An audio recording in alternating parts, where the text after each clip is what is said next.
성경은 로마서 10장 16절부터 21절까지 보겠습니다. 그러나 그들이 다 복음을 순종하지 아니하였도다. 이사야가 이르되 주여 우리가 전한 것을 누가 믿었나이까 하였으니 그러므로 믿음은 들음에서 나며 들음은 그리스도의 말씀으로 말미암았느니라. 그러나 내가 말하노니 그들이 듣지 아니하였느냐? 그렇지 아니하니 그 소리가 온 땅에 퍼졌고 그 말씀이 땅끝까지 이르렀도다 하였느니라. 그러나 내가 말하노니 이스라엘이 알지 못하였느냐? 먼저 모세가 이르되 내가 백성 아닌 자로서 너희를 시기하게 하며 미련한 백성으로서 너희를 노엽게 하리라 하였고, 이사야는 매우 담대하여 내가 나를 찾지 아니하는 자들에게 찾은 바 되고 내가 묻지 아니하는 자들에게 나타나노라 말하였고, 이스라엘에 대하여 이르되 순종하지 아니하고 거슬러 말하는 백성에게 내가 종일 내 손을 벌려노라 하였느니라. 아멘.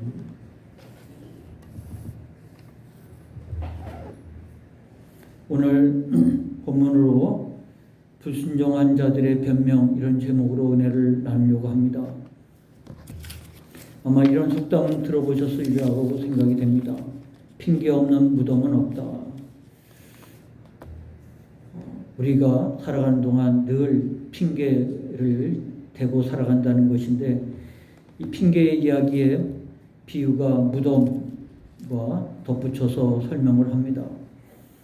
무덤은 우리 인생 생활에 있어서 마지막 종착입니다. 더 이상 무슨 말이 필요하겠습니까? 더군다나 무덤은 아무 할 말이 없는, 말 없는 곳이 무덤 아니겠습니까? 그럼에도 불구하고 핑계 없는 무덤이 없다 그러니까 그런 인생의 끝, 그리고 아무 말 할 수 없는 상황 속에서도 뭔가 돼야 될 핑계가 있다는 말이겠죠. 핑계라는 말 뜻이 사전에는 이렇게 나와 있습니다. 잘못한 일에 대하여 이리저리 돌려 말하는 구차한 변명. 구차한 변명이 핑계라는 말이죠. 이것은 그의 삶에 뭔가 잘못된 일이 발생했을 때 하는 변명이라고 말할 수 있겠습니다. 우리 모든 승리하는 일에는 승리의 요인이 있고 성공에는 성공의 요인이 있습니다. 그래서 승리하는 자에게, 성공한 자에게 비결이 뭐냐고 묻습니다. 노하우가 뭐냐고 묻습니다. 다 요인이 있다는 얘기죠. 실패에도 실패의 요인이 있습니다. 그것을 내가 이렇게 해서 내가 실패했다고 인정을 해야 되는데 대개는 인정하지 않습니다. 거기에는 핑계를 대죠. 내가 실패할 수밖에 없었던 여러 가지 변명을 늘어놓게 됩니다. 무덤도 그런데 살아있는 동안은 얼마나 그러겠습니까? 우리가 우리의 삶을 돌아보면 나는 성공의 요인을 말하는 자인가? 아니면 실패의 핑계와 변명을 하고 있는 사람인가?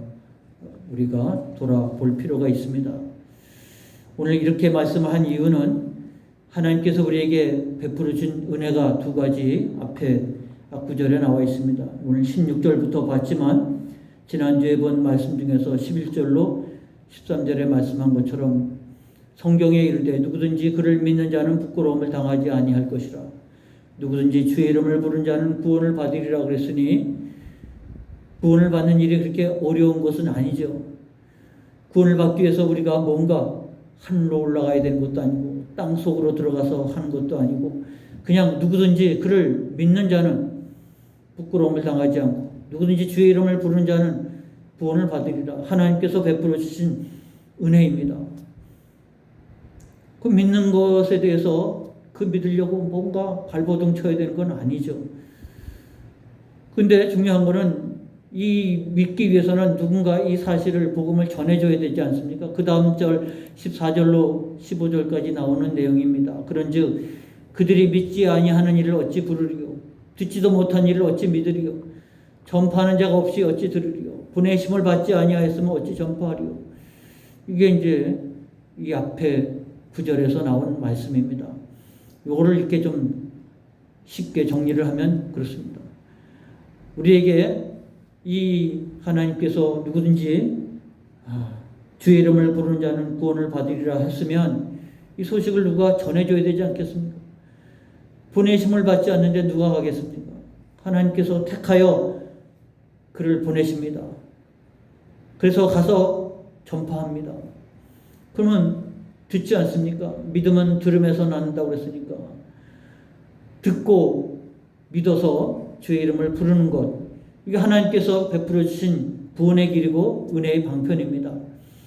아름답도다 좋은 소식을 전하는 자들의 발휘함과 같이 이렇게 어려운 발걸음으로 가서 보냄을 받고 주께서 주신 말씀을 전파하고 듣고 믿어서 주의 이름을 부르는 것, 이게 하나님께서 우리에게 주신 은혜인 것입니다.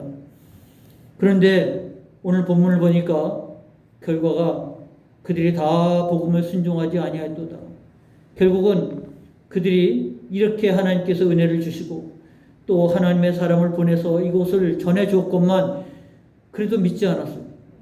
순종하지 않았어요. 이사야가 말하기를 주여 우리가 전한 것을 누가 믿었나이까? 그러면 지금 이사야가 한 탄식을 이 앞에 내용과 첨부해서 연관시켜서 생각해 보면 누가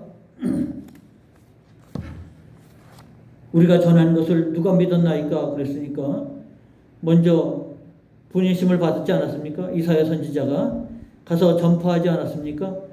전파했는데 안 들을 수는 없죠. 분명히 들었습니다. 그런데 누가 믿었습니까? 라고 했을 때는 듣는 것과 믿는 것 사이에 뭔가 문제가 생겼다는 말이죠. 왜 분명히 가서 전파해서 들었는데도 불구하고 왜 믿음에 실패했을까? 왜 복음을 순종하지 않았을까? 여기에 이사야의 탄식이 나오는 겁니다. 우리가 전하는 것을 누가 믿었나이까? 신명기 6장 4절에 보면 쉐마 이스라엘, 아주 유명한 구절이 나옵니다. 이스라엘 백성들은 이 구절을 새깁니다.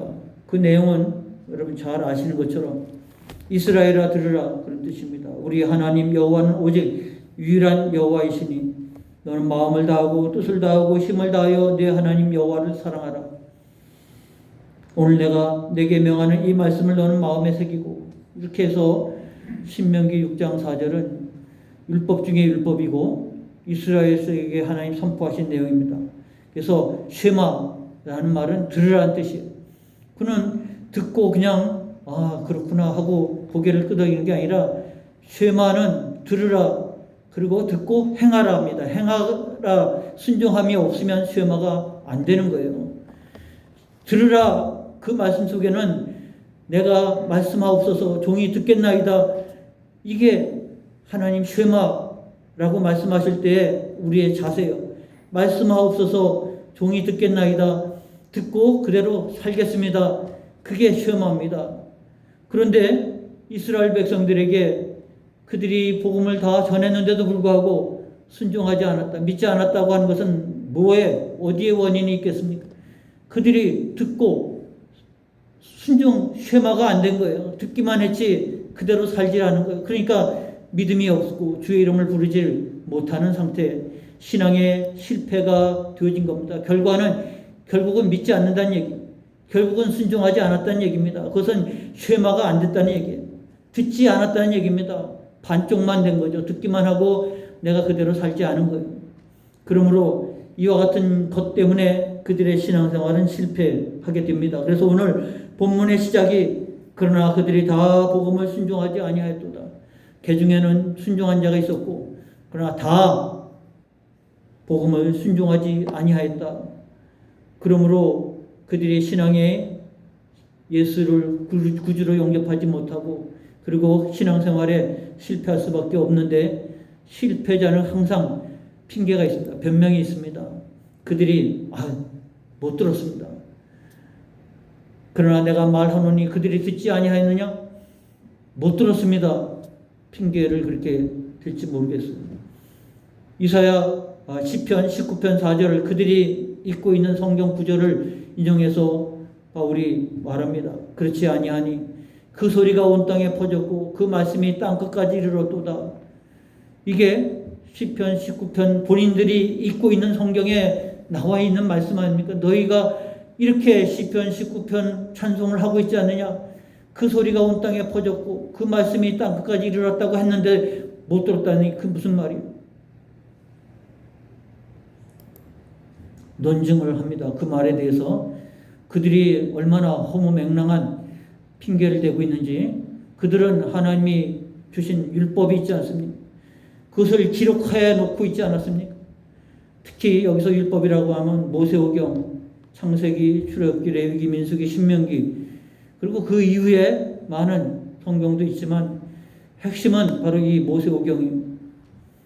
그리고 선지자를 하나님이 보내서 그들에게 직접 말씀하지 않으십니까? 또 서기관들이 있어서 이 성경을 기록을 합니다. 필사를 하는 거예요. 그래서 지금 이 당시에 바울이 이 로마서 편지를 보낼 당시에 이 사람들이 예루살렘에 산 것도 아니고 온 세계에 뿔뿔이 흩어져 있지만 그러나 그들이 안식일 날 회당에 모여서 이 성경을 읽습니다. 그리고 율법 교사가 랍비가 그것을 가르쳐 주잖아요.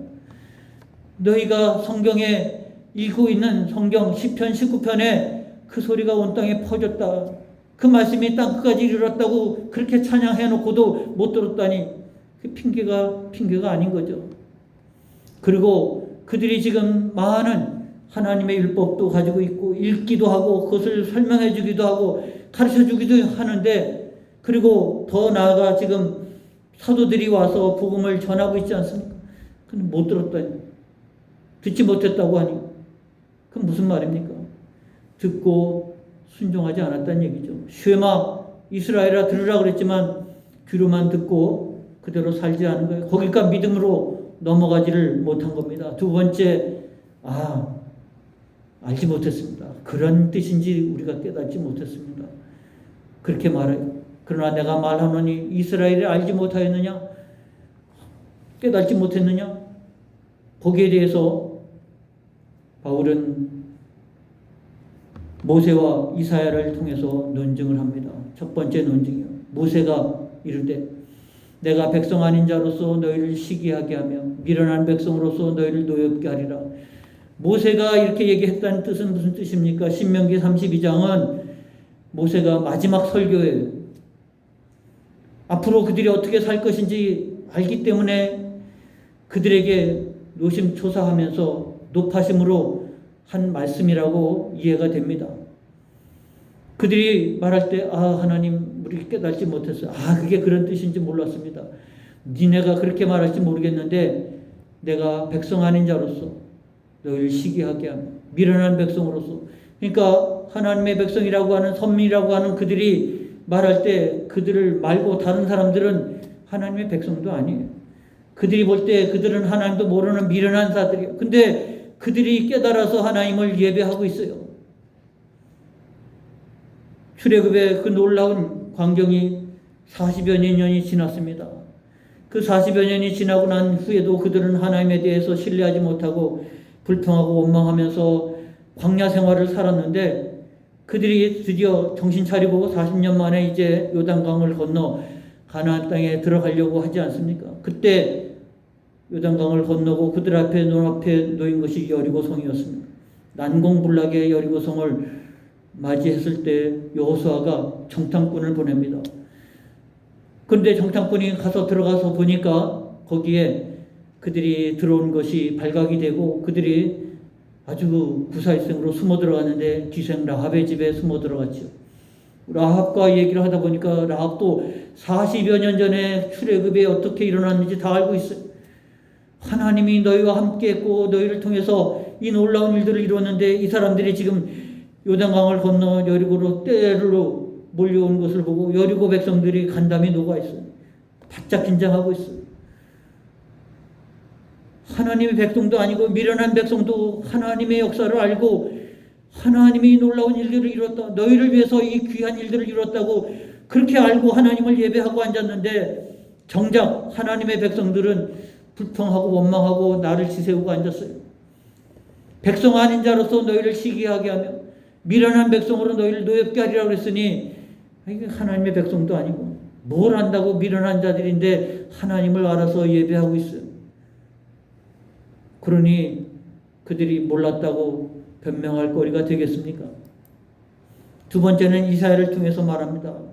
이사야는 매우 담대하여 내가 나를 찾지 아니한 자에게 찾음 받고 내가 묻지 아니한 자들에게 나타났노라.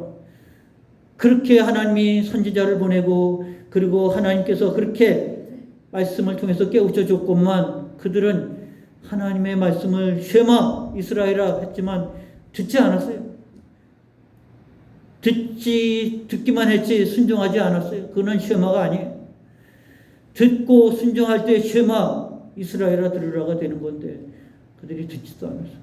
순종하지 않았어요. 따르지 않았어요.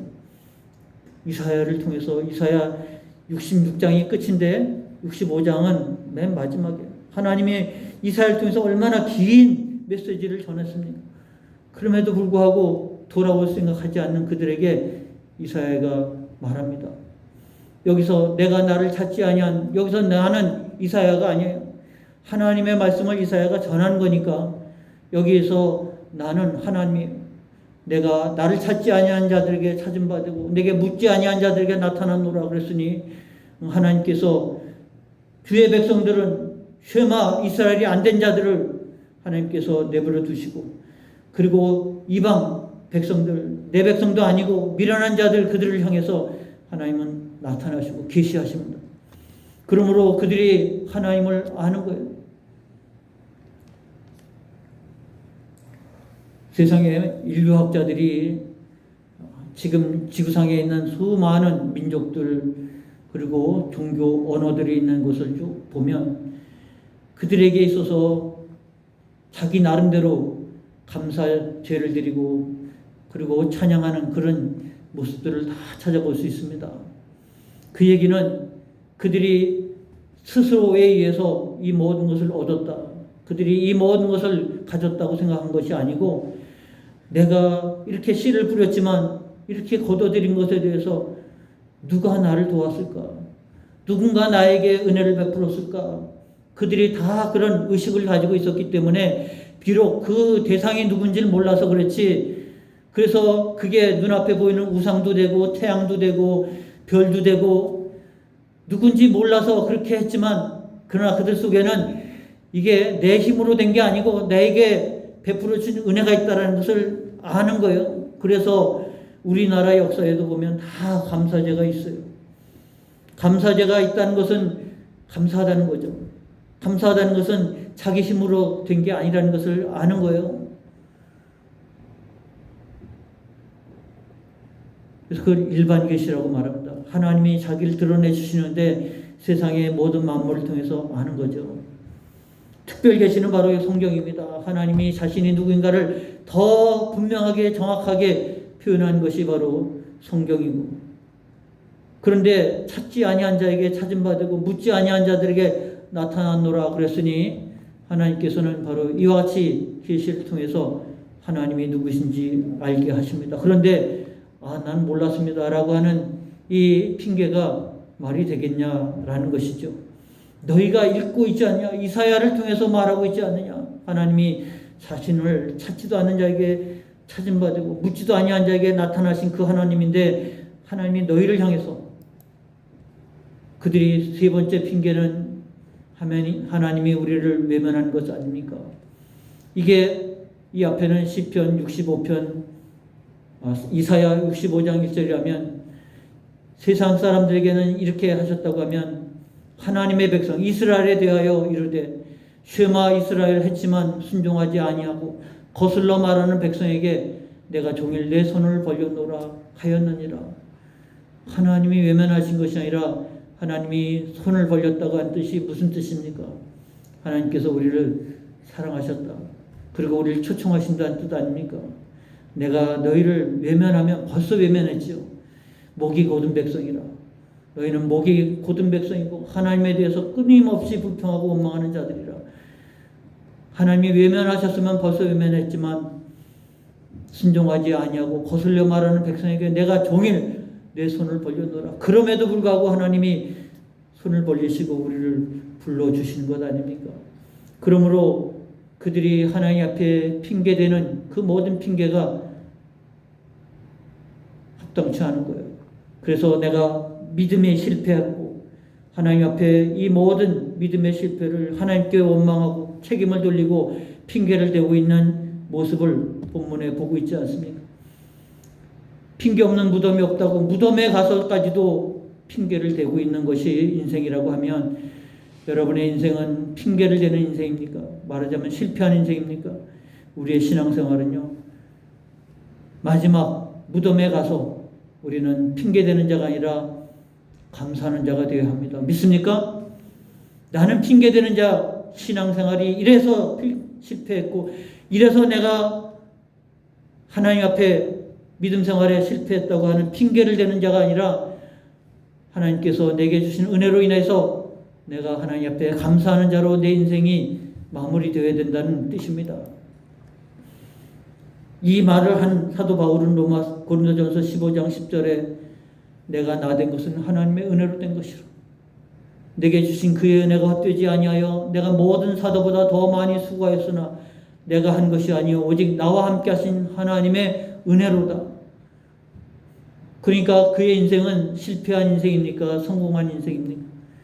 우리가 우리 인생을 마무리하면서 핑계대고 변명한다고 하면 그 인생은 실패한 인생입니다. 내가 내 인생을 마무리하면서 나의 나 된 것은 하나님의 은혜입니다. 내가 아니요 나와 함께 하신 하나님의 은혜입니다 라고 말했을 때 그의 인생은 성공한 인생이 되어진 것이죠.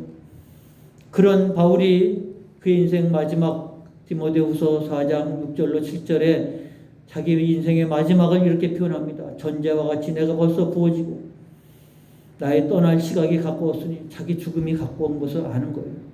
나는 선한 싸움을 싸우고 나의 달려갈 길을 마치고 믿음을 지켰으니 이제 후로는 나를 위하여 의의 멸관이 예비되었다.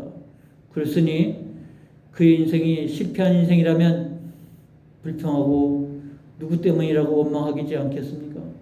그러나 바울이 자기 떠날 시각이 가까웠다. 그래서 전제와 같이 내가 벌써 부어졌다 그랬으니 전제는 제사의 한 방법인데 번제로 드려질 때 그 위에다가 포도주를 붓는 거예요. 여러분 요즘도 요리할 때 그 마지막에 거기다가 알코올을 들이부으면 불이 붙잖아요. 전제는 바로 그런 제사법이에요. 번제로 하나님 앞에 드려서 막 불꽃이 타고 올라오는데 거기다가 포도주를 들이붓습니다. 그러면 알코올 때문에 더 불이 붙는 거죠.